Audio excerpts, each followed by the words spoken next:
Boa tarde a todos. O foco da nossa sessão é economia e ecossistema digital. Como vocês percebem, o contexto competitivo do setor supermercadista está absolutamente diferente, com vários novos entrantes e vários desafios mercadológicos novos. Então é importante a gente contextualizar esses desafios em relação ao setor supermercadista. Então, foi muito importante essa seleção. O Roberto da Nielsen tem uma perspectiva dos dados que a Nielsen oferece para o digital, para o e-commerce, para como esse mercado está evoluindo. E tanto o Paulo Madureira quanto o Quiroga, além de experts no assunto, são os sócios estratégicos do Marketplace Abras, que nós estamos lançando esse ano. Então, eu gostaria que cada um de vocês fizesse uma breve apresentação inicial, de cada um de vocês, e em seguida a gente entra no tema da nossa sessão. Roberto, por favor. Muito obrigado, Rodrigo, e muito obrigado, Abras, de novo, pela oportunidade de estar com vocês no palco. Bom, eu lidero a área de varejo na Nielsen Brasil, tanto na parte de varejo físico como na parte de e-commerce. Nos últimos 3 anos, a Nielsen fez uma aposta estratégica pelo digital, acompañando o movimento dos supermercadistas. A gente comprou uma empresa que é Ebit, que já era referencia no mercado brasileiro en cuanto a acompañar e-commerce e ter todas as informações de e-commerce, e de alguma maneira o que queremos é poder continuar acompañando a todos os sector supermercadista e junto con a Abras todas esas tendências. Então, eu vou tentar contribuir con a parte de informação, de dados, das estrategias, as tendências do que está acontecendo no sector supermercadista, e con avisar que posso trouxer de fora. Eu estou 20 anos trabalhando con varejo con a Nielsen na Europa, 3 anos no sudeste asiático, que ten un entorno moito desenvolvido na parte de e-commerce, os últimos 4 anos na América Latina. Então, tentar aterrizar Brasil con as coisas que están acontecendo no mundo fora nessa parte de economia digital e de e-commerce. Bom, boa tarde, pessoal. Obrigado pelo convite, Rodrigo. A minha experiência em e-commerce e marketplace vem desde o ano de 2012, quando eu comecei a trabalhar lá com o pessoal do Walmart.com. Tive a experiência de trabalhar e ver o excelente legado que o Quiroga trabalhou ali na Cenova, e depois me integrei na Via Varejo. Desde então, venho me interessando e me especializando em modelo de negócio de plataforma e marketplace, né? E agora, com muito orgulho e muita honra, a gente acabou, vamos dizer assim, conquistando a oportunidade de estar junto com vocês como parceiro estratégico dentro do Marketplace. Espero contribuir de alguma maneira aqui com a visão que a gente pôde adquirir nesse período. Primeiro, obrigado, Rodrigo, pelo convite. Prazer estar aqui com vocês. Boa tarde. Meu nome é Quiroga. Eu estava nos primeiros cases de e-commerce do Brasil, então, 99, 2000, com Pão de Açúcar, depois Americanas, Nova. Hoje eu sou conselheiro de algumas empresas, algumas de varejo, Cobase, Centauro, diversas outras aí, e sou sócio de algumas empresas. Também repito aqui as palavras do meu amigo Paulo em relação à honra de estar junto com vocês nesse Marketplace. Obrigado. Obrigado. Bom, tendo feito as apresentações iniciais, vamos iniciar a nossa conversa, e eu vou colocar aqui o desafio de nós podermos trazer para os empresários do setor, executivos, todo mundo que está nos assistindo, o que está acontecendo no ecossistema e na economia digital que interfere o contexto do setor supermercadista. Quando a gente olha o mapa de negócios da Amazon e o mapa, por um exemplo americano, o mapa de novos negócios da Magalu, por exemplo, aqui no Brasil, e observa que essas empresas estão numa escalada de aproveitamento de adjacências de negócios próximos, onde o negócio principal, varejo físico, é o core business, mas muita economia nova está se gerando no entorno, e o ecossistema de abastecimento está se transformando e chegando no grocery e no online, e cada vez mais, tanto nos Estados Unidos. Acho que a gente podia começar com uma primeira rodada aqui, dando uma perspectiva nacional e internacional sobre como o grocery, o supermercado online, está se comportando, e quais os principais desafios que o setor supermercadista deveria considerar diante desse novo contexto. Se quiser que eu comece. Eu tive a oportunidade, eu falei em 99, mas 99 foi Americanas. O Pão de Açúcar Delivery foi em 94. Então, vi ele nascer numa época bem precoce do e-commerce no mundo. A Amazon também estava começando, todo mundo começando. E o interessante é que virou uma categoria que durante muito tempo foi subexplorada, mas dado a necessidade da frequência de compra nessa categoria, cada vez mais ela é mais relevante para os ecossistemas. Então, não à toa, a Amazon fez seu maior investimento em termos de aquisição no Whole Foods, fez diversos outros investimentos na categoria de foods. E aqui no Brasil também, se você pegar os principais ecossistemas, você citou o Magalu, fizeram investimento em supermercadistas. Então, é uma categoria bastante relevante. Agora, um ponto importante aqui, para talvez já puxar um ponto em termos de ecossistemas, é que esses grandes players que têm um ecossistema mais completo, eles têm a oportunidade de ter vários tipos de negócios que geram caixa. Isso permite que eles possam, em algumas categorias, em alguns braços de negócio, e no limite até perder um pouco de dinheiro. Então, para aquele player que é mononegócio, então um supermercadista que realmente fica focado no seu negócio, vai ser um grande desafio. Então, é importante que ele pense em como, de alguma forma, montar ou participar de algum ecossistema que dê para ele capacidade de competir com esses players que têm essas outras armas. Então, fica aqui um ponto de reflexão. O nosso público é majoritariamente supermercadistas. E a gente acha que vem com uma boa novidade, até emendando com o Marketplace da Abras. A ideia do projeto, o Rodrigo é o mentor inicial, o Paulo se associou depois e eu na sequência, é uma forma que pretende ser rápida, barata e eficiente de um supermercadistas participar de um ecossistema que está sendo montado pela Abras, inclusive, para competir com esses players. Então, fica aqui uma sugestão de, pelo menos, analisar essa oportunidade, porque pode ser uma forma realmente que faça com que seja viável competir com esses players que têm essas outras armas no portfólio. Legal. Vou emendar com o que você acabou de comentar, Quiroga, trazendo um conceito ou uma evidência de mercado que no Brasil é diferente. Nesses países, né, nos Estados Unidos ou na China, tem muito esse conceito do one takes all, quer dizer, um grande operador dominando o mercado. Né? No Brasil isso não aconteceu, né? No varejo tradicional e no varejo supermercadista, o mercado está muito mais dividido. Aí, de novo, e a gente sabe que ou por algumas categorias que apresentam rentabilidade acabam subsidiando expansão e evolução nas novas, no caso aqui do mercado de grocery, nesses mercados, a escala ou o tamanho é muito importante para poder viabilizar economicamente. Então, no Brasil, tem a dificuldade adicional de como produzir essa escala para os pequenos e médios, ou até mesmo porque não existe gigante, vamos dizer assim. Então, de novo, o Marketplace aí cumpre o seu papel de unir forças, né, de menores e médios, para conseguir ter uma escala e conseguir fazer com que o avanço de grocery aconteça de forma adequada, sustentável e tudo mais. Um outro ponto super importante para pensar também é como esses canais se ajudam entre si.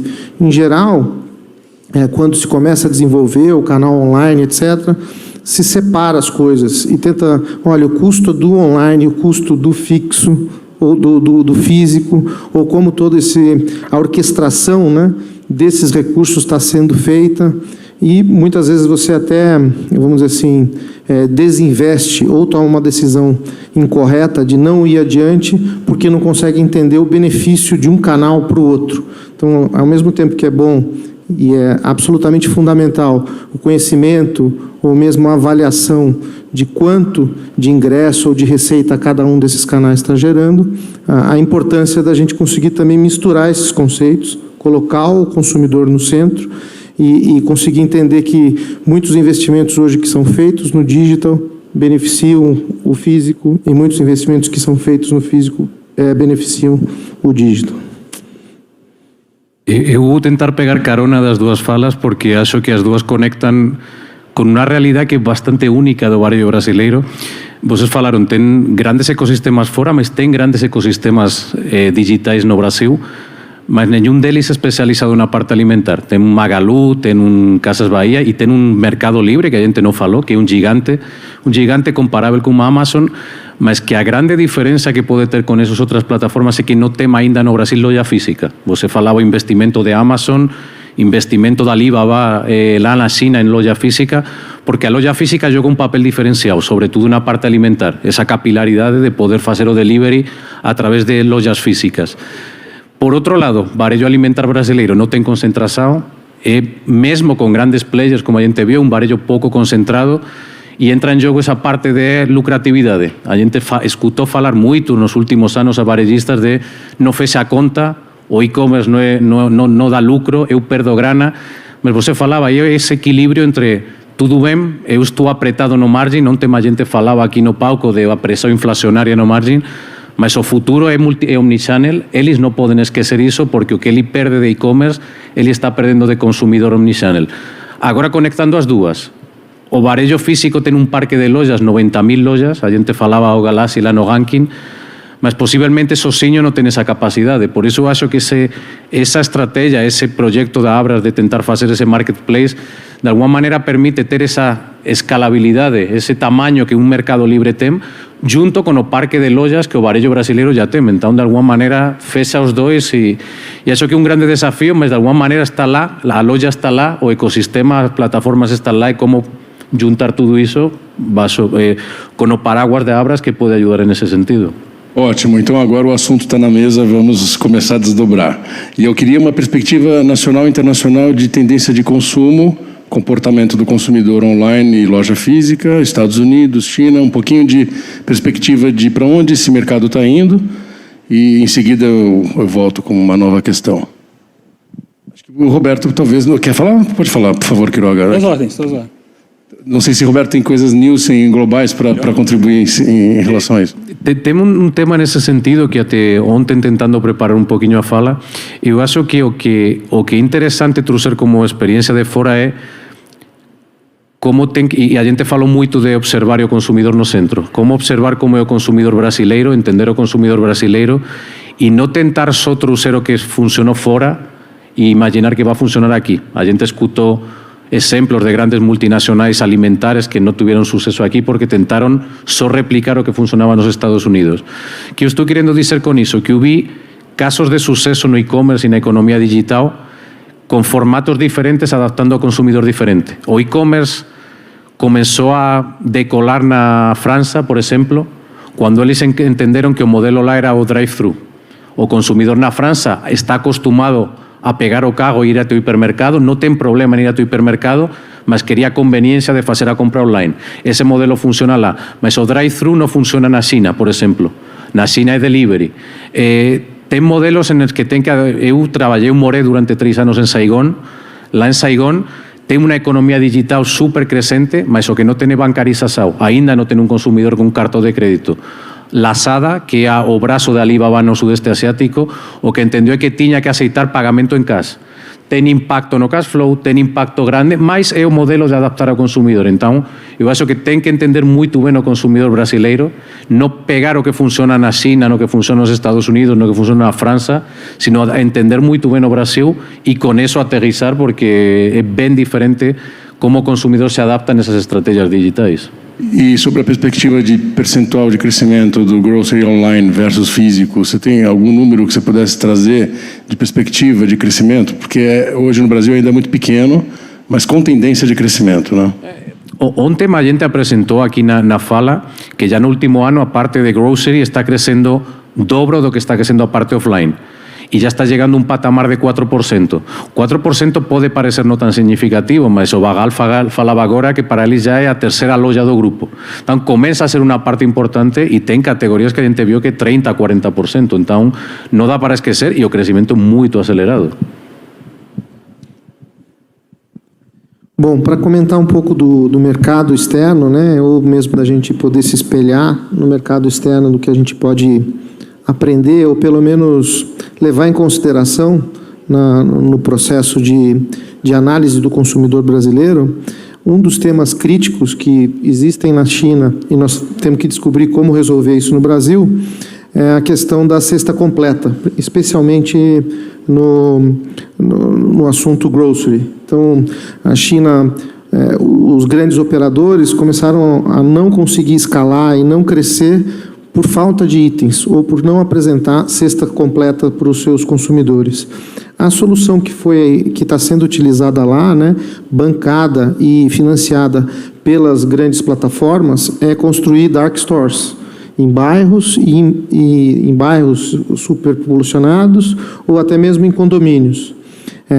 Essa solução no Brasil, a priori, nos causa estranheza. A gente não sabe se isso dá certo ou não, ou se custaria mais ou menos.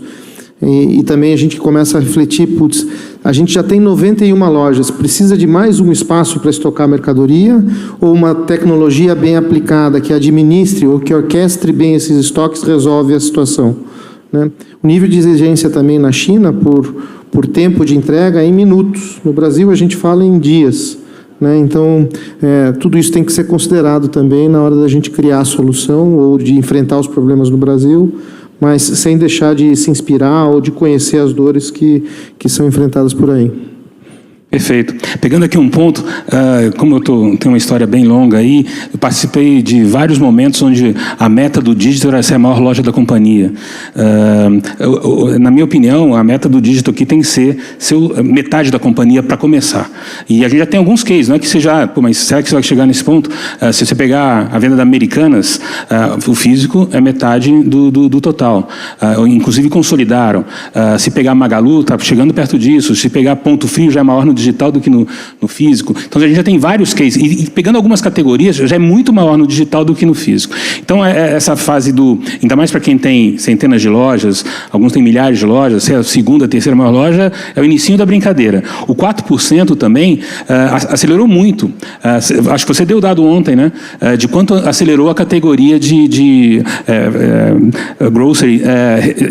Uma das que mais aceleraram durante a pandemia. Não tinha jeito, você tinha que comer, não dava para ir buscar, tinha que vir, e inclusive o público se acostumou a comprar dessa forma, e a gente eu acompanho alguns negócios de grocery, o pós-pandemia, ela cresce menos, mas a dúvida é, ela vai devolver parte do share que ela ganhou, não, ou parte do volume financeiro que ela ganhou. Não, ela continua crescendo. Isso acontece na categoria de pet, de roupa, de moda, de esportes, em diversas categorias. Então, desacelerou, ou seja, não está crescendo tanto quanto a pandemia, mas continua crescendo.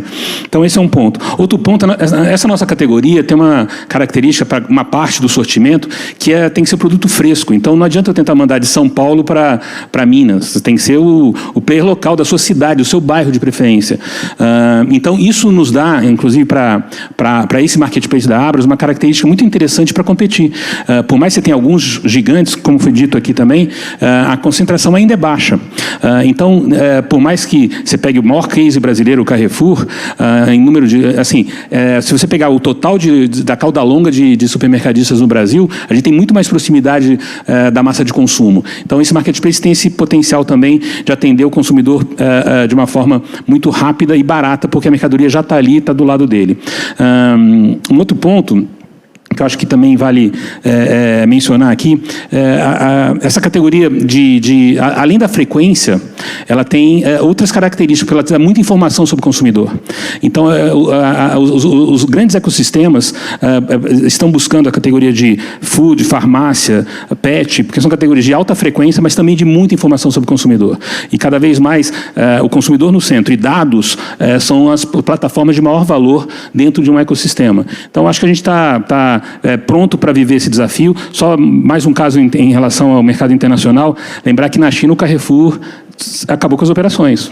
Justamente porque teve um player lá, o Alibaba, que era majoritariamente online, mas também tinha algumas operações físicas, abriu um modelo de negócio de supermercado, só que com muito mais eficiência. O picking baseado em loja, a gente foi visitar, o pagamento também super digital, lá na China o pagamento de praticamente tudo é digital, e ele rapidamente destruiu um grande player local. Então, eu acho que tem um recado aqui para os supermercadistas que, primeiro, vocês têm, de um lado, uma categoria muito desejada, mas, por outro lado, um risco muito grande. Então, é importante estar atento a isso, porque o mercado pode mudar muito rápido. Ótimo. Eu queria agora que vocês esboçassem alguns indicadores de performance que já começam a fazer parte da vida dos supermercadistas na ambidestria de físico e digital. O que as empresas supermercadistas já deveriam estar considerando como indicadores de performance? Vou começar aqui, então. Então, um dos primeiros, e não é só para o setor supermercadista, mas que é um dos varejistas que eu pude trabalhar e a gente perseguiu de forma bastante incisiva, já que o consumidor está no centro, quantos desses consumidores ou desses clientes que eu tenho compram nos dois canais? Por que é tão importante, né, acompanhar isso? Em geral, pelo menos nos 2 ou 3 exemplos que eu pude, a frequência de compra de um consumidor dos dois canais comparado com canais isolados é bastante maior. Se eu não me engano, era 30% maior no exemplo que eu vi.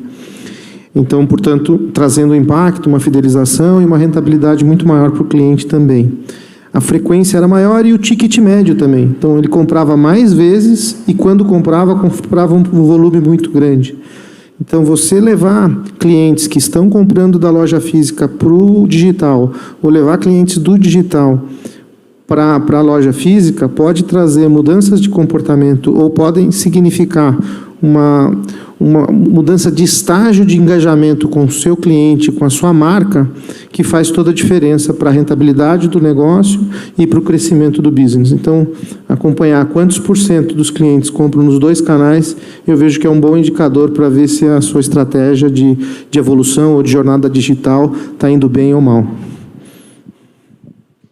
Se quiser que eu fale. Bom, vamos lá.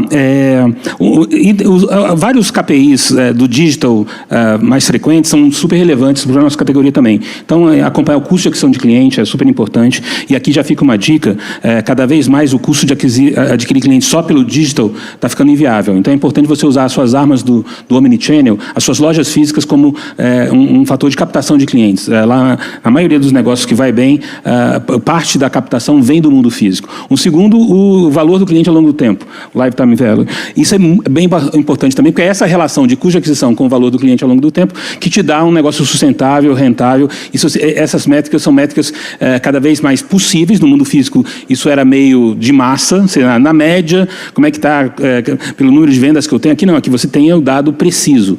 Então, são 2 indicadores muito importantes. Satisfação do cliente, então você tem diversas formas de medir, e é muito importante. E nas nossas categorias, também é importante botar réguas muito altas, metas muito altas, porque eu, por exemplo, sou conselheiro da Cobase, que é um segmento de pet que eu citei, tenho clientes no segmento de farmácia, que foi o que eu citei, e já atendi vários, desde Pão de Açúcar, Carrefour, Big, no segmento de varejo. Você ter entender que esses clientes têm compras semanais, minimamente, um ou outro pode deixar muito organizado, faz só mensal, mas alguns fazem várias vezes por semana. Então, na média, a gente tem um cliente semanal. E se aquele cliente no teu canal, você não consegue monitorar ele te visitando semanalmente, um ponto de atenção, ou uma oportunidade, ou os dois. Então, por exemplo, nos negócios que eu desses 3 exemplos que eu dei de canais, a gente tenta trazer o cara para essa frequência semanal, que é muito diferente, por exemplo, do que você falou do caso da Via. A Via tinha, na minha época, 1,2 pedidos ano por cliente. Então, o cara comprava, por mais que eu tivesse várias categorias e fosse, ao longo do tempo, um player de marketplace com praticamente generalista, com praticamente tudo dentro da gente, ainda não tinha food, não tinha pet, não tinha farmácia. Hoje, os grandes marketplaces já tiveram essas categorias. Então, ele, por mais que pudesse comprar celular, televisão, geladeira, um monte de coisa, na média, eu tinha 1,2 compra ano. Aqui não, aqui eu quero isso por semana. Esse é o nosso desafio. Estou nesse patamar? Não. Mas estamos mirando nisso, já é uma vontade, porque o cliente precisa semanalmente se abastecer, para quem tem pet, minimamente de alguns produtos, e assim por diante, farmácia e supermercado. Então, são alguns KPIs aí que eu acho que são importantes. Aí até por tentar complementar, eu até falaria mais que dos KPIs que tem que implementar, os que eu acho que não tem que implementar, por casos que eu vi e eu que acompanhei. Eu acho que um ego que não pode ser, e na linha de medir esse consumidor on e off, não pode ser separado e tem que ser junto. Eu vi empresas medindo o P&L de e-commerce como un P&L isolado, como una unidad de negocio isolada. No da para acompañar, porque puede ser que ese e-commerce no sea lucrativo, mas está levando consumidor na loja e te están tendo rentabilidade, venda na loja, está fidelizando. Então, não pode ser que você feche o negócio e-commerce porque não dá lucro se não está acompanhando como contribui para o negócio total da companhia. Então, esse para mí é um KPI errado, quando é uma unidade de negócio separada, com um CEO separado, com um comprador separado e com um diretor de marketing e financeiro separado. Não dá para acompanhar. E eu vi empresas grandes acompañando así. Outro que tamén para mí é errado é limitar o escopo de comparação ou a concorrência que você olha. que eu também vi em algumas empresas. Eu sou supermercadista e eu me comparo com supermercadistas. Eu olho o market share da Nielsen contra os supermercadistas. Mas quando você joga no e-commerce, não joga só contra os supermercadistas. Está Mercado Libre, está Amazon, está una Magalu, que não é um supermercadista, mas que quer começar a vender produto alimentar. Então, se você só compara com o que é o escopo tradicional, você está esquecendo a parte de fora que é quem está roubando o negócio. Eu falo umas vezes, tudo bem, você ganha market share, mas em um bolo que cada vez fica mais pequeno. Amanhã você vai ser 100%, mas de um bolo muito pequeno. Tem que começar a olhar o bolo maior. Então, esse para mim são dos KPIs errados que complementam com os que são certos. Excelente. Eu queria agora a perspectiva do seguinte. Nós, Abras, estamos oferecendo um ativo setorial, que é o marketplace do setor supermercadista, que não vai se limitar às categorias de supermercados, mas no futuro ele pode ampliar a cesta para abastecer os lares brasileiros com farmácia, pet, N itens, padaria, etc. Mas hoje as empresas supermercadistas têm o seu e-commerce, têm eventualmente seu aplicativo Last Mile Delivery, ou não têm nada e estão conectados com os aplicativos do mercado. Enfim, a realidade hoje é de que os canais estão aí, as empresas de supermercado estão se utilizando desses canais, e eu queria esboçar aqui duas perspectivas. As empresas podem aderir à proposta do setor de se engajar no marketplace setorial, ou podem simplesmente continuar com a sua estratégia individual e privada de e-commerce, sabendo que as empresas podem optar a ter tudo, inclusive, né? Poder participar do marketplace do setor, continuar com o Rappi, com o iFood e com o seu e-commerce, com a sua bandeira e sua marca. Queria que vocês explanassem um pouco sobre que desafios as empresas supermercadistas vão encontrar diante da realidade que nós estamos criando para solucionar a questão, com as opções que eles têm hoje. Perfeito. Eu acho que o mundo está cada vez mais complexo e, como foi bem dito aqui, é difícil ver quem é exclusivamente competidor, você aprender a conviver com esses diversos players que estão no mercado e tem seu valor, é um desafio importante, porque vários desses ecossistemas já têm uma base de clientes muito fiel, que vai tentar, e você deu o exemplo do caso da Magalu, a Magalu comprou o VIP Commerce, que é uma empresa de supermercado. Em algumas regiões ela já está operando com um bom player para oferecer opções de supermercado. Agora, não necessariamente eu preciso estar longe deles, eu posso estar conectado, nosso marketplace da Abras pode estar conectado com eles. É óbvio que, dado um duplo take rate aí, né, talvez não seja qualquer produto, talvez tenha algumas negociações necessárias para viabilizar isso, mas pensando do ponto de vista do supermercadista, e eu tenho cases aqui, não vou nominar porque não estou autorizado, mas que apenas 25% da venda vem do digital, vem de site e aplicativo próprio. Os outros 75% já vem de super apps, de WhatsApp, outras de social selling, de outras formas de venda. Então, eu me desafiaria como supermercadista, se já sou um que investir e tenho minha solução própria, aplicativo, site ou parte dela, eu já uso alguns super apps, eu não vejo por que sair deles, tá? Eu vejo como a nossa proposta aqui é até a melhor opção para o supermercadista. Então, a gente vai ser construído, desenhado, idealizado para ser a melhor solução para cada supermercadista. A gente tem um poder de compra gigante, a gente tem um poder de atração da indústria para nos fortalecer, porque a gente é um player mais estratégico para a indústria, diversas indústrias do nosso segmento, que um player generalista. Então, a gente tem diversas forças, características que estão sendo desenhadas para ser a melhor solução para o supermercadista. O que não quer dizer que ele tem que sair dos canais que ele já está hoje ou desligar uma solução própria. Isso pode conviver harmonicamente. É óbvio que é difícil, vai ter que ter erro e aprendizado, mas é totalmente viável, na minha opção, na minha forma de ver, ele conviver com essas diversas opções. E complementando um pouco, né, na escola de administração mais antiga, tinha gente que dizia a arte de administrar é a arte de escolher, né? E nos ensinou um monte de coisa que foram usadas no negócio tradicional, ou a análise dos competidores e como é que você reage com eles. Hoje, o mundo digital nos empurra a refletir sobre essas duas coisas, né? Como é que você coopera com o competidor e faz junto com ele uma força para poder rentabilizar o seu negócio. O conceito de competição foi bastante explorado por vocês já aqui. né? E também toda essa questão de você, de alguma maneira, gerar negócios conjuntamente, né?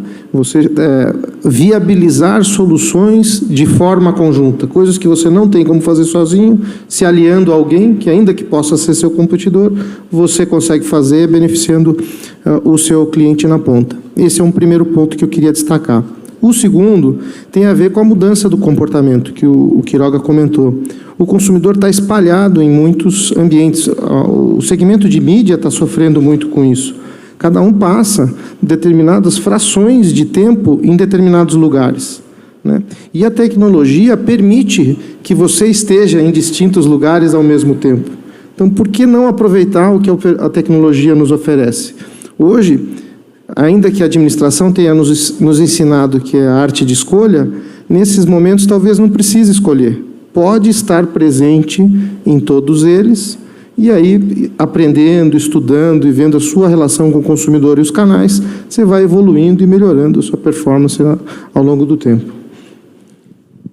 Aí também tentando complementar e concordando totalmente nessa competição, mas ao mesmo tempo colaboração, o que eu acho também que tem que colocar em valor e de alguma maneira eu acho que o que a Abras está tentando fazer e o setor supermercadista tem que colocar em valor é a força dessas 90.000 lojas e a força de ter os consumidores na loja cada dia. Você comentava, Quiroga, o custo de adquisição de cliente cada vez mais caro e a melhor maneira de adquirir esse cliente é ter o cliente na loja como está cada dia. Então, eu acho também que o varejista tem que ter as alternativas e as alternativas que melhor funcionem, que facilitem, mas também tem que valorizar a força que ele tem de ter o cliente na casa dele, de conhecer o cliente, ter informação do cliente e, de alguma maneira, valorizar essa força e colocar em valor, controlando de alguma maneira ou cuidando muito como abre essa informação e essas parcerias, essas colaborações que sejam win-win e que sejam beneficiosas, mas sempre valorizando essa força que a loja tem, que o varejo tem e que o consumidor da loja, do varejista tem no dia a dia. Só complementando um pouco o que ele comentou, às vezes é uma loja, por exemplo, física que começou no mundo digital, né? Ela começa e nota o custo que é você investir numa rede social, num buscador para trazer tráfego e clientes para conhecer a loja e informar que essa loja existe.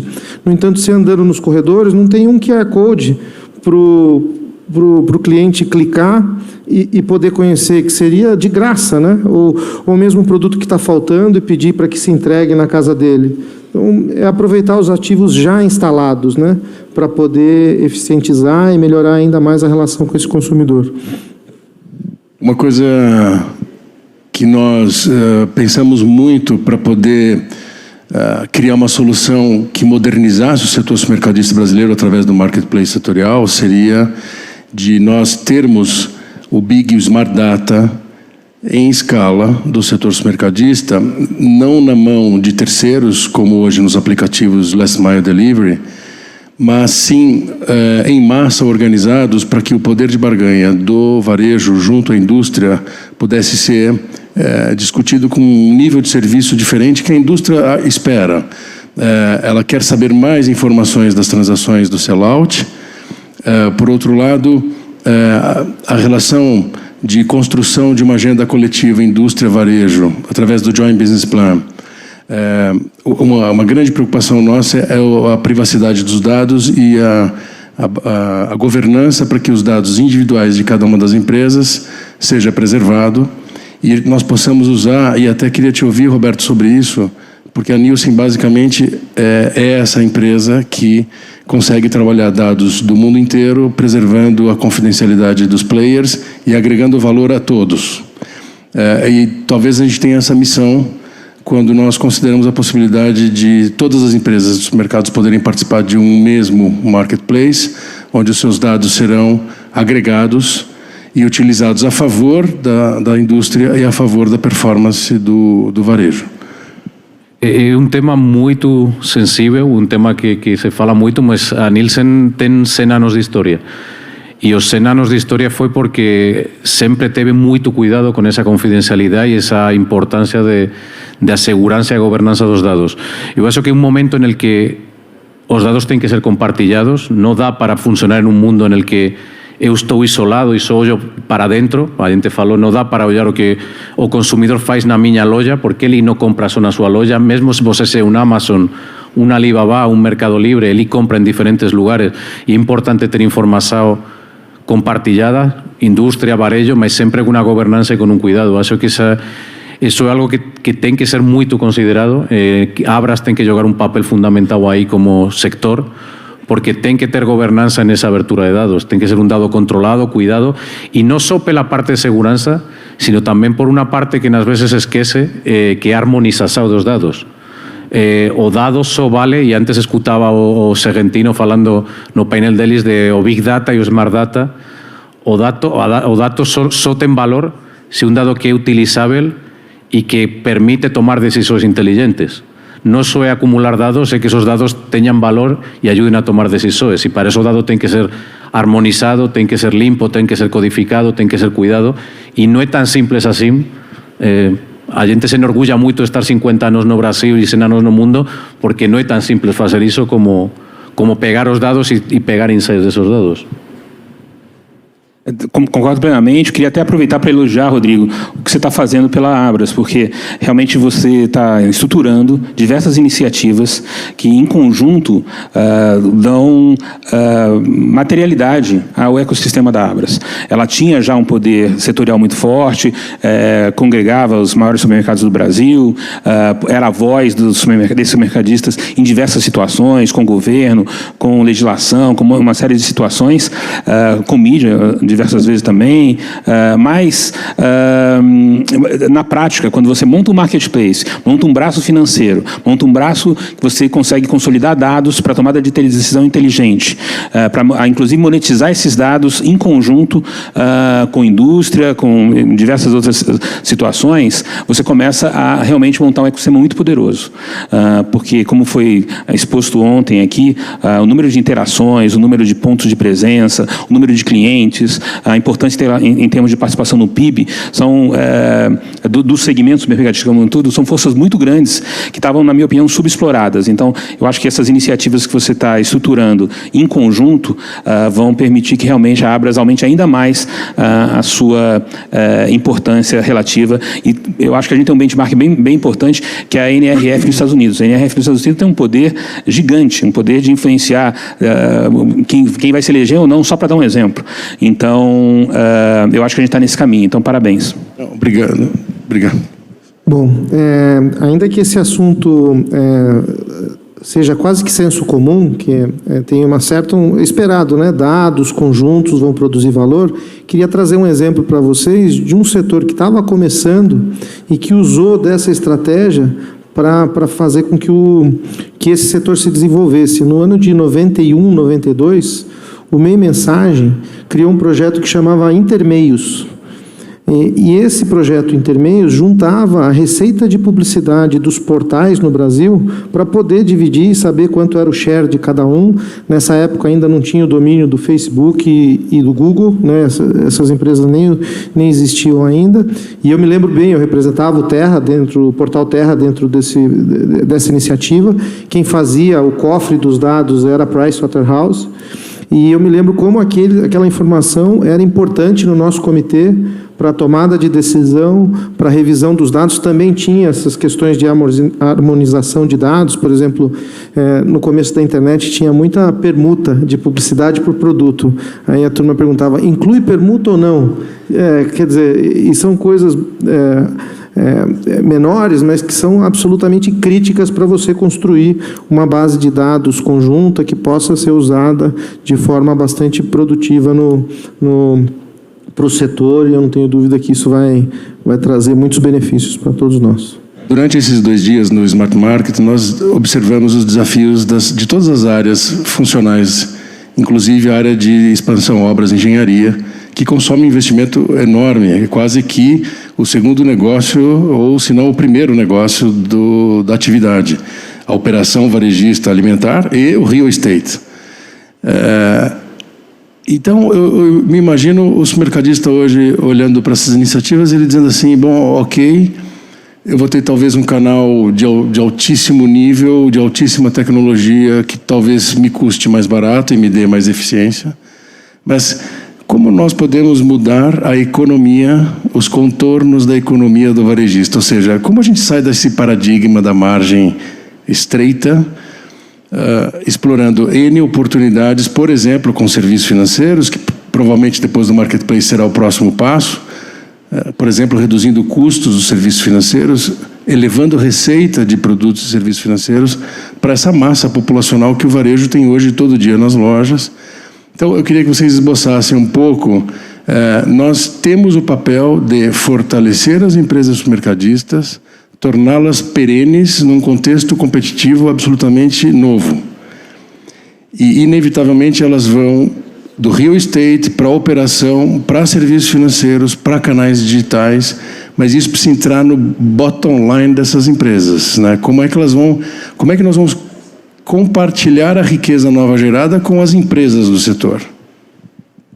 Bom, só um ponto, talvez até usando a metodologia da resposta da primeira pergunta, vou falar talvez o que não fazer. O que eu acho que não deve ser feito é entrar nessa batalha com uma visão de curto prazo, ou seja, eu estou preocupado com a venda do trimestre ou do mês, e isoladamente. Então, são dois pecados que eu acho que podem ser muito críticos. A gente tem que ter uma visão de longo prazo, e a gente tem, a Abra está dando oportunidade para os grandes supermercadistas, mas também para a cauda longa dos supermercadistas, de atuar em bloco, atuar em conjunto. Eu acho que isso aumenta o poder de negociação para, por exemplo, os canais financeiros de payment, para acesso à caixa, a financiamento, para negociação de praticamente qualquer item estruturante do negócio.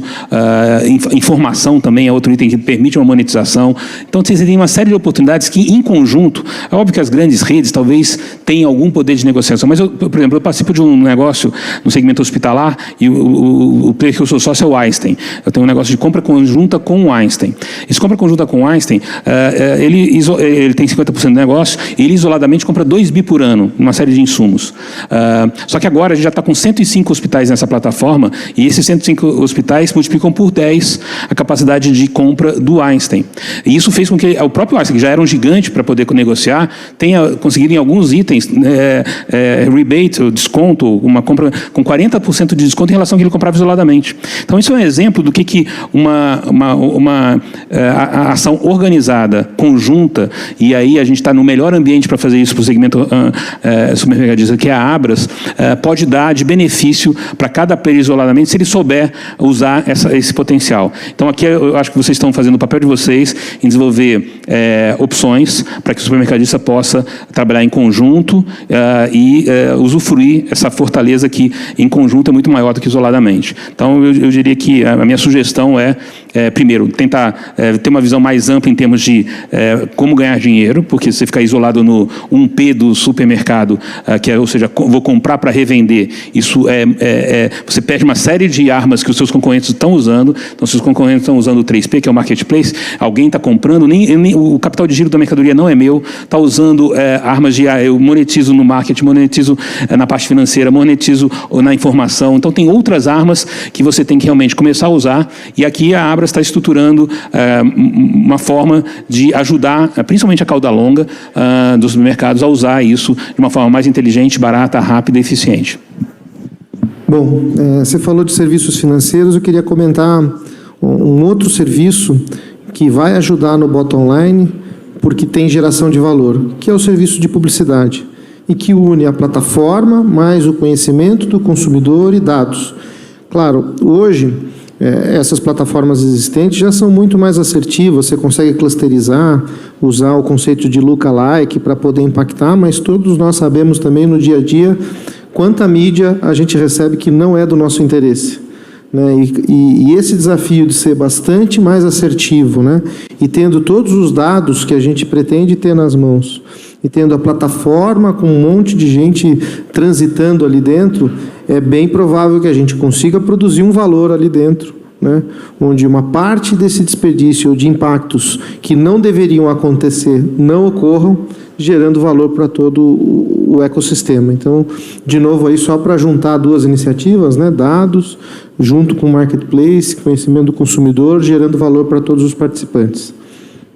Y ese punto de media, posiblemente uno dos temas que a gente está vendo máis no mundo dos grandes varellistas, como o grande caminho de crescer a receita deles com margem muito mais saudável. A gente falou do margem, inflação, dificuldade, e os grandes varejistas estão enxergando que tem uma capacidade, potencial lá de comercializar essa mídia, de ajudar as indústrias a personalizar as campanhas, as promoções, a comunicação, e é algo a desenvolver. Eu escutava no painel anterior também que é algo que ainda eu acho que não está bem feito, ninguém faz realmente bem feito essa parte de personalização, de entender o consumidor e dar as promoções totalmente personalizadas, a mídia personalizada, ofertas personalizadas. E quanto maior é a massa de dados, maior capacidade dessa personalização. Então, acho que esse é um caminho claramente no que esse marketplace pode ajudar. Agora, uma provocação ampla, e vou usar uma afirmação da Singularity University que dizia assim: a disrupção ou a revolução de um setor ou de uma área de atividade da economia, ela tem origem na periferia do seu ecossistema empresarial, regulatório e institucional. Nós talvez não tenhamos o desenho de qual seja o ecossistema de abastecimento nesse momento de transformação, nem mesmo para onde ele vai, muito menos sabemos o que está acontecendo na periferia. O que vocês conseguiriam hoje imaginar de futuro do ecossistema e da economia digital envolvendo o setor supermercadista? Boa pergunta. Tem algumas tendências, né? Eu acho que uma coisa que eu fui aprendendo ao longo do tempo, estou nesse segmento digital há muito tempo, é que as coisas acontecem muito mais rápido do que a gente imagina. Eu já fiz diversos BPs e, felizmente, a realidade sempre superou esses BPs. O vento sopra muito a favor. Então, até é difícil você justificar um BP mais agressivo dos que eu apresento, por exemplo. O cara fala, você não vai conseguir entregar isso. E aí o vento sopra tão a favor que você, às vezes, supera, e eu tenho vários exemplos disso. Então, projeções a longo prazo me preocupam, porque, em geral, elas são subdimensionadas. Eu acho que a gente tem tanta coisa acontecendo ao mesmo tempo hoje, que o que a internet causou nos negócios como um todo, que ela realmente criou as maiores fortunas pessoais, as empresas mais valiosas, na casa de trilhões, ao longo de algumas décadas. Hoje, quando você tem uma série de ferramentas e mudanças conjunturais acontecendo simultaneamente, a capacidade de mudança de criação de valor e de destruição de valor é muito mais forte. Então, naquela onda da internet, dava para você ficar um pouco distraído que você sobrevivia. Quem aproveitou, surfou, virou bilionário, trilionário. Mas alguns sobreviveram. Agora a gente está com... Eu gosto de usar o tema de tsunami de acontecimentos que vão fazer com que as empresas que ficarem um pouco mais distraídas morram muito mais rapidamente. Por outro lado, aquelas que souberem surfar o tsunami vão criar valor num espaço muito menor de tempo. E a gente tem os casos de... a Amazon ultrapassou o Walmart com 15 anos de idade, enquanto o Walmart tinha levado isso na casa de 250 bi de valuation em dólar, se não me engano. E agora ela já é quase 10 vezes maior que o Walmart em termos de valuation. E agora, por outro lado, a Amazon já não é o melhor benchmark. Alguns chineses, por mais que agora tenha decaído bastante, por alguns diversos motivos, conseguiram chegar no valor de $500 bilhão num tempo muito menor que a Amazon. Ainda não estão na casa de $1 trilhão, mas estão num caso de $500 bilhão chegar em menos tempo. Então tem muita coisa para acontecer. Mas tentando responder um pouquinho a sua pergunta, tem um fator que ontem me chamou a atenção, que foi como os atacarejos e os atacados ganharam espaço dentro do segmento supermercadista. E eu acho que isso nos dá muitos pontos de reflexão.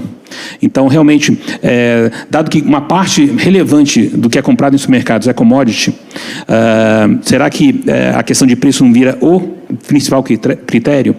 E se durante um tempo você... eu gosto de ir no Pão de Açúcar, que tem ar-condicionado, que tem o look and feel, a ambientação, fica aqui do lado da minha casa. Se durante um tempo isso era um poder um fator de escolha de onde eu vou me abastecer, hoje você se abastece de forma digital, sem sair de casa, em qualquer lugar, e talvez o preço seja realmente o melhor fator de decisão para grande parte do sortimento. É óbvio que se é um sortimento mais exclusivo, um queijo, algum item, uma qualidade qualidade da fruta, talvez você queira realmente um abastecimento específico. Mas para grande parte do sortimento, o commodity, a questão do preço é relevante. E aí os atacarejos estão surfando essa onda de uma forma maravilhosa, ganhando espaço e valor de mercado, valor de negócio mais rapidamente. Então, um ponto talvez de atenção para curto prazo é que se os supermercados não souberem, de alguma forma, endereçar essa situação, e eu acho que o Carrefour, por exemplo, é um bom exemplo, que ele tem dentro de si, hoje, o atacadão,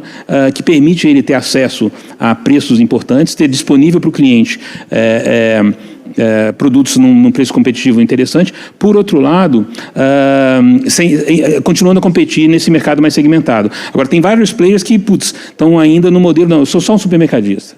E aí esse cara já está com um problema adicional para o curto prazo. Então, não dei muitas perspectivas, mas um ponto de atenção é esse, como é que eu vou competir, principalmente considerando que parte do que eu vendo é commodity, e commodity hoje pode ser comprado simplesmente pelo quesito preço. Bom, essa premissa ou essa visão, né, da Singularity, de que o grande dominante do mercado vai vir de fora do seu ecossistema, eu acho que ela está com base em vários exemplos do passado e o tempo já correu. Quer dizer, tem muita empresa hoje tradicional investindo e querendo se transformar. Então, imaginar que esse modelo ou que essa circunstância ou esse contexto vai continuar assim é acreditar que a indústria tradicional não vai conseguir encontrar o seu caminho. E eu quero crer que sim, que ela vai encontrar esse caminho, ela está investindo. Todas as indústrias têm um conhecimento pregresso muito grande, né? Tem uma informação do cliente, da cadeia de valor, ou mesmo da cadeia de abastecimento extraordinária. Eu acho que se ela aprender a se provocar, a realmente se desafiar a fazer a sua transformação digital e começar, né, a seguir esses passos, tem sim a possibilidade do elefante parar de perder para 1 milhão de formigas, né, e começar a pisar em cima. Então, eu acho que esse cenário representava bem no passado, mas pode mudar daqui para frente. Eu gosto de falar que de alguma maneira, nas vezes, pensando no futuro, temos as visões extremas. Se falou muito o final da loja física, apocalipsis da loja física, tudo seria o e-commerce.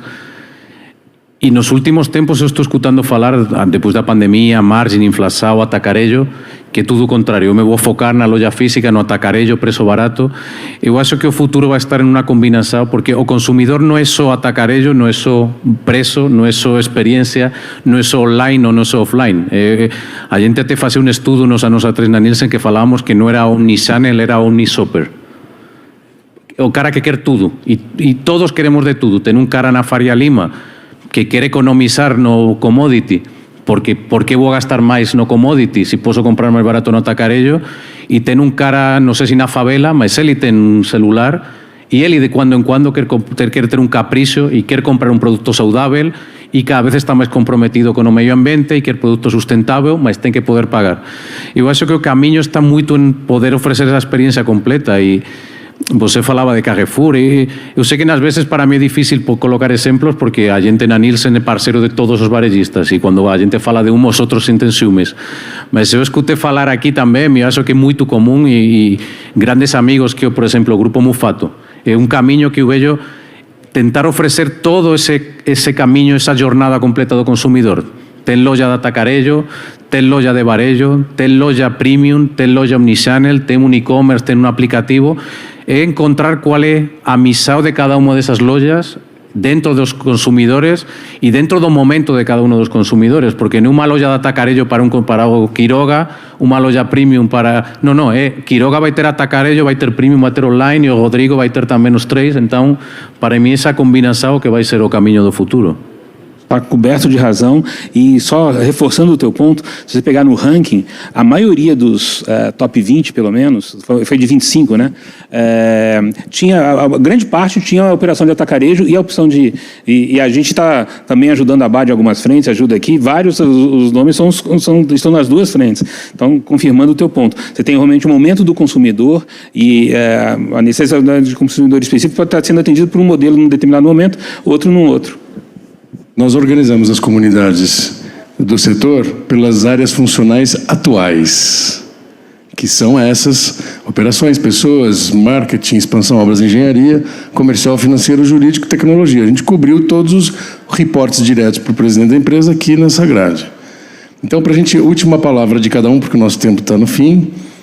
Qual é a recomendação que a gente dá para o mercadista diante dessa complexidade, dessa omnicanalidade do digital, da economia digital e do ecossistema digital?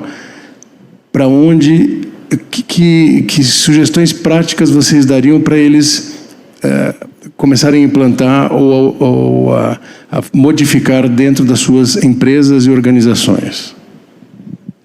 Eu acho que um bom caminho sempre é você tentar se inspirar em modelos, em benchmarks. E você citou um aqui, o Mufato, eu acho que é um grande player que tem realmente sido cada vez mais eficiente em explorar diversos modelos, diversas ferramentas. Eu acho que os grandes líderes de mercado, o Grupo Carrefour, o Grupo Pão de Açúcar, por mais que agora tenha tido uma divisão do açaí ter se separado, e talvez não esteja no melhor momento, mas tem muitas lições nesses grandes players. E olhar também, ficar muito atento em organizações como a Abras, que podem acelerar e endereçar, ou pelo menos ajudar a testar caminhos mais seguros do que você fazer isso isoladamente.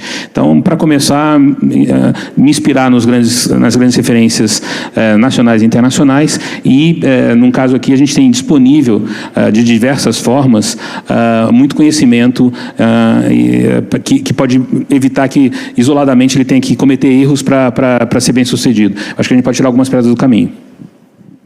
Bom, eu vou me inspirar na palestra que eu assisti lá do Abílio, né, no Vetex Day, e ele falou de dois componentes muito importantes, né, que são pessoas e processos. Né? Então, como é que você oxigena a sua organização com pessoas que estejam dispostas a cumprir essa jornada junto contigo e garante que isso vai crescendo, evoluindo, passa por questões de cultura, de digitalização e de tudo mais. Então, esse é um ponto super importante para conseguir cumprir a sua jornada. E com respeito a processos, eu vejo também essa questão, né? Como conciliar os processos, né? Visitar os processos anteriores e ver como eles podem expandir numa visão ampliada omnichannel, né? Como é que um click and collect pode funcionar bem, sendo melhor reabastecido? Como é que a informação de venda ajuda no planejamento de demanda, não só seu, mas de outros participantes na cadeia. Então, tem essas questões de processos e pessoas, eu acho que são pilares para o business como um todo, mas ganham ainda uma importância ainda maior nesse cenário e contexto que a gente está vivendo.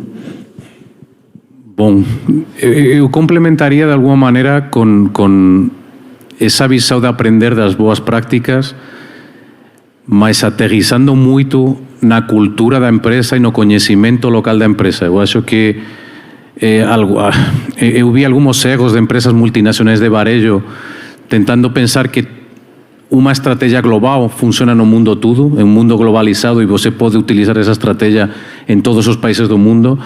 E eu aprendi quando cheguei no Brasil, que me falavam que tudo Brasil não é São Paulo, não tudo Brasil é Faria Lima, muitos Brasil dentro de um Brasil. E eu acho que um dos grandes sucessos do varejo regional é conhecer esse consumidor local, entender o consumidor local, as marcas locais, a cultura local. Então, eu acho que aprender das boas práticas, mas aterrissar muito bem, inserir isso dentro da cultura local, de conhecimento local, para poder aterrissar muito bem isso pensando no futuro.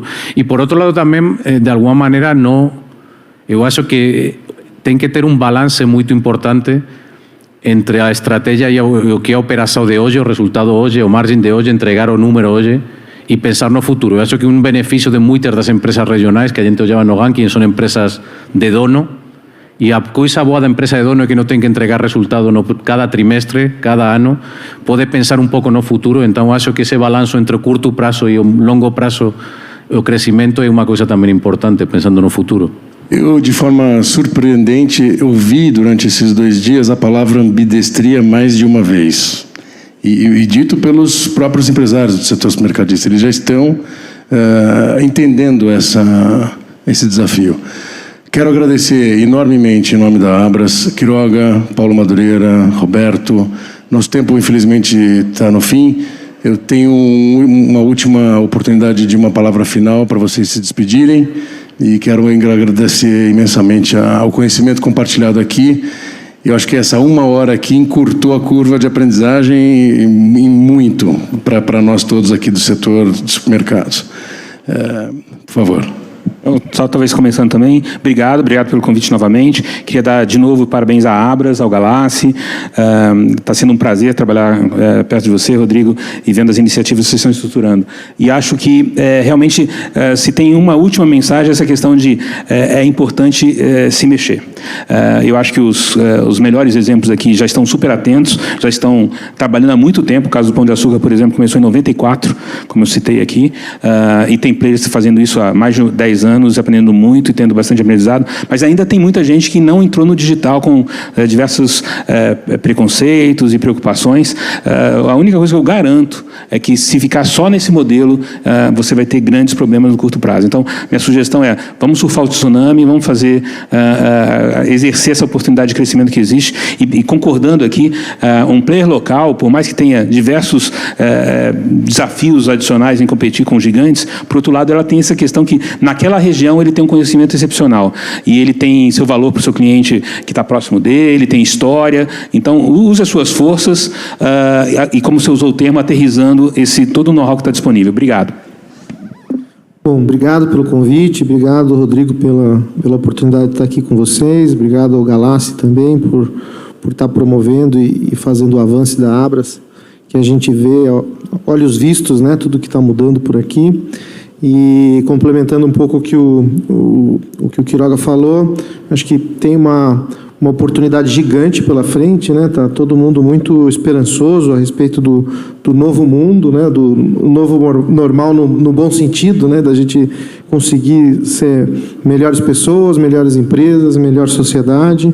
E eu não tenho dúvida que essas iniciativas que nós estamos promovendo aqui ou que a gente pode participar vai contribuir de uma forma decisiva para todos nós. Bom, o primeiro agradecer e Rodrigo, os parceiros de Painel, foi um prazer, eu aprendi muito com vocês. Não dá para falar Nielsen e não falar dados, então vou fechar com alguns dados pensando nesse futuro. A gente levantou que no último ano foram 88 milhões de brasileiros que compraram online. E para mí o número não são os 88 milhões, é os 130 milhões de brasileiros que ainda não compraram online y que por un movimiento lógico van a comenzar a comprar online. Los últimos 2 años fueron 25 millones que nunca tenían comprado y comenzaron a entrar. Todos van a comprar mañana? No, mas claramente tem una evolución y o espacio aberto gigantesco. Ese espacio aberto va a ser ocupado pelos supermercadistas o por otras empresas que ya son especialistas ahí. Entonces, claramente un espacio aberto que tem que ser aproveitado por alguien. O varejo coñece, ten o consumidor na casa deles, tem que aproveitar ese espacio. Muito obrigado. Obrigado a todos.